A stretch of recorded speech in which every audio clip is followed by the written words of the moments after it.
help us understand that there are three things that everybody needs. Okay. Love, acceptance, and intimacy. So the love tank has to be right, man. And this is the whole thing. When you fall in love, the love tank gets full, man.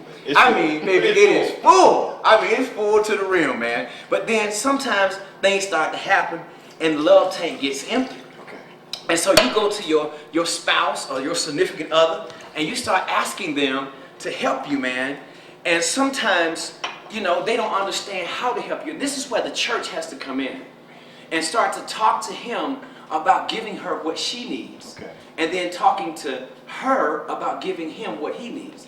Because when these things don't take place, man, then it makes it very easy for someone to go outside of the relationship and find their needs met. Okay. And you can be naive all you want to, but your mate is sitting there figuring out and trying to find out how they're going to get their needs met. And then they go out into the streets and they run into this woman or this man and they start to pour into them.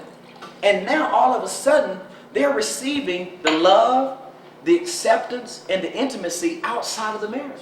Okay. And this happens in our marriages a lot, over and over and over again. And as a church, we have to train and say, no, baby, you cannot allow his love tank to go empty. You cannot allow her love tank to go empty. You constantly have to minister to each other. But how do I do it? I do it by understanding those 5 love languages, man. You remember? Man, I'm talking about people are calling me saying, man, how do I get that book? And so, but the 5 love languages, man, is an incredible book that I think every couple needs to read. And I pulled a lot of my information right out of that book. Okay. Oh yeah, man. I mean, a lot of stuff came out of that book. So let me ask you this then. Okay. You sang the song by Lionel Richie. Oh man. Was that in the book?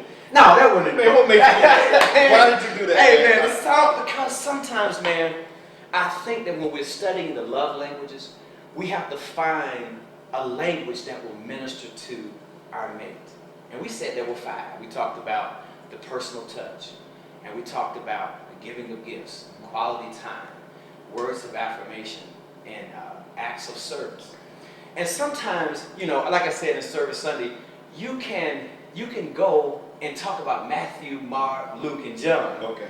Or you can talk about Lionel Richie, baby. I know where you were going. Hey man, because I think as husbands, man, I think sometimes, you remember when we was dating that woman? Oh yeah. Oh man, we were creative. Yeah. You chased her, you sent her flowers, you did everything. Then you get married, and then you stop, you know, doing all the different things you need to do to really love the woman.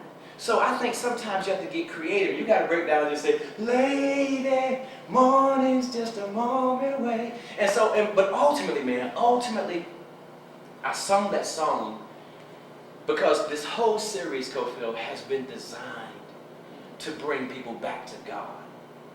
And a lot of couples have messed up. A lot of people in our church, man, some people have had affairs, some people have gone through abuse, and some people have gone through it in the body of Christ, and they don't know what to do. And they really don't understand the power of this. But when you talk about the song that Lionel Richie did sing, it was an incredible song. He said, then, most of all, I do love you still. And what he talked about there was basically an unconditional love. And that is what the church needs to master. Honestly, Kofi, that's what a husband and wife got to master. They have to master unconditional love. So why did I do this series? I did this series to bring people back to unconditional love. And that's really what I wanted, man. I wanted people to experience that I've messed up. Maybe I've said some things to you. I've treated you a certain way. There might have even been some infidelity. There might have even been some abuse. But if you're still together, there's a chance that God can do something in your relationship. And then, not only that though, even if we messed up personally, even if you're single. See, this message, man, talked about what a man needs and what a woman wants. But it helps us to understand that even if you've messed up as a single, see, because all of us, man, need God. Ultimately, every person needs a relationship with Christ. So, and that's the whole thing. That was my real goal, man. I wanted people to fall in love with God again and realize that even though they've messed up, even though something has gone wrong in their life, that He still loves them. Man, I gotta eat my lasagna, man.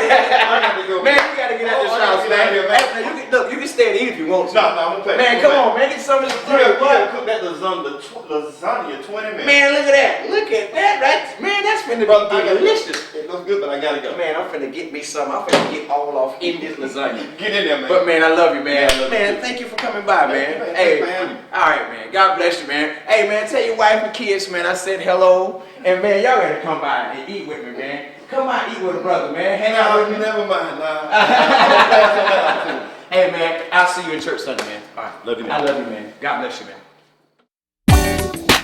Yo, it's your boy. I'm here with my man Jody Mayfield. Yeah, I mean, we're gonna take this to the friends, Mayfield. Yeah, we're gonna show them what funk is about. Here it is. Yeah, I mean, yo, check it out, son. Here we go. Give it to me, Mayfield.